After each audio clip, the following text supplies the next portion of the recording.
Gold max അവതരിപ്പിക്കുന്ന ഇന്നത്തെ കൃത്യമായ സ്വർണ്ണവില. സ്വർണം വാങ്ങുമ്പോൾ ഇക്കാര്യം ഓർത്തിരിക്കൂ.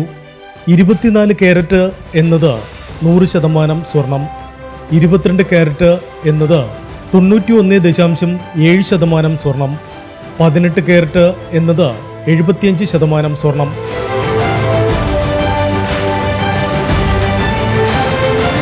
ഇനി നമുക്ക് ഇന്നത്തെ സ്വർണ്ണവില എന്താണെന്ന് നോക്കാം.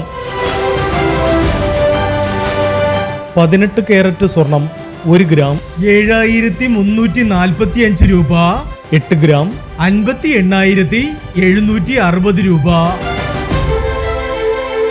18 കാരറ്റ് സ്വർണം ഇന്നലത്തെ സ്വർണ്ണവിലയിൽ മാറ്റമില്ല. 22 കാരറ്റ് സ്വർണം 1 ഗ്രാം 8,920 രൂപ, 8 ഗ്രാം 71,360 രൂപ. 22 കാരറ്റ് സ്വർണം ഇന്നലത്തെ സ്വർണ്ണവിലയിൽ മാറ്റമില്ല. ഇനി സ്വർണ്ണവിലയുമായി നാളെ വീണ്ടും കാണാം. Good bye.